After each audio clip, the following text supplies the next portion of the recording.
1, 2, 3. Bonjour la famille, c'est Bilal, j'espère que vous allez bien. Alors aujourd'hui, on se retrouve pour une toute nouvelle vidéo. Alors aujourd'hui, on se retrouve pour l'épisode 1, avec laquelle on va raconter des histoires d'horreur. Et aujourd'hui, on va commencer avec une histoire. Donc on commence maintenant. Donc on commence 3, 2. Nathan dormait quand il entendit quelqu'un chuchoter son prénom. Il ouvrit et pensa que c'était son frère, mais la voix venait de l'intérieur de son armoire. Il s'approcha lentement, la main tremblante, la porte grinça toute seule. Dans le noir, les yeux rouges le fixaient, et la voix murmura. Maintenant, j'ai trouvé où tu dors. Nathan courut sous son lit et voulut appeler ses parents, mais il n'avait pas de connexion. Il cria, mais personne ne l'entendit. Il prit un couteau et va ouvrir son armoire, et il n'y avait rien. Il repart dormir, et le lendemain, il s'est réveillé dans une forêt. Ok, donc ça, c'est la première histoire, et il y en a une deuxième, du coup, donc on commence. Donc, Théo était au magasin. Il a acheté une poupée, il la met sur sa commode et la nuit, elle bouge. Il la remet et elle rebouge. Et il va l'enterrer. La nuit, elle revient, il la jette. Elle revient encore et encore. Et la nuit s'attaque à sa porte. Il va ouvrir. Il y a rien. Encore une fois. Et la troisième fois, il n'y a rien, encore une fois. Et à chaque fois, il n'y a rien. Et la troisième fois, il était devant la porte. Il ouvrit la porte. La poupée était là. Il la met dans un colis et l'envoie dans un pays. Une semaine plus tard, son pote lui envoie un colis et c'était la poupée. La police l'a cherchée. La poupée, la poupée. Après, ils vont au poste et ils l'analysent. La poupée, il y avait un couteau. C'est la police qui cherchait la poupée. L'ancien propriétaire qui voulait jeter la poupée et qu'elle faisait que de revenir est allé en prison. Une nouvelle poupée apparaissa sous son lit de prison. Et elle refit ça tout le temps, les bruits des barreaux de la prison, tout ça. Il la cassa, il la mettait à côté des toilettes. Elle était cassée en deux. Le lendemain matin, qu'est-ce qui se passa? La poupée réanimée à côté. La nuit, il se réveilla pour aller aux toilettes. Et qu'est-ce qui se passe? La poupée avait disparu. Sur le moment, Théo était bouche bée. Théo crie: Garde, garde, garde. Le garde arriva. Le garde avait la poupée sur l'épaule. Théo, le prisonnier, lui dit: Monsieur, regardez votre épaule. Il regardait l'épaule et il vit plus rien.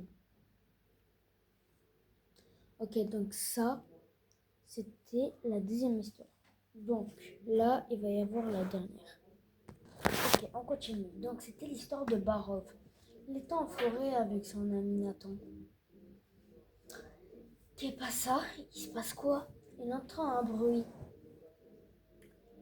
Il vit une lumière sombre au bout de la forêt.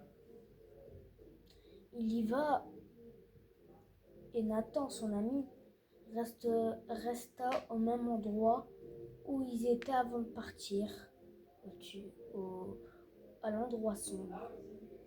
Il se passe quoi? Il se passe qu'il vit un couteau par terre. Il marcha dessus. Après, il regarda, analysa le couteau, le posa sur le sol, l'enterra, le metta à côté d'un arbre, continue à marcher. Barov continue à marcher jusqu'à qu'il voit un monsieur. Le monsieur aussi avait trop peur qu'il voulait se cacher depuis tout à l'heure. Donc, après, qu'est-ce qu'il a fait? Il a essayé, ils ont essayé de se cacher eux trois vu que le monsieur était resté avec eux.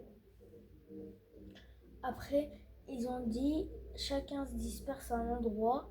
Ils avaient pris des talkie-walkie avec eux et ils les ont achetés par 4.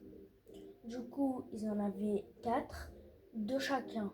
Et après, il y en a un qui a donné un talkie-walkie au monsieur qui les a rejoints.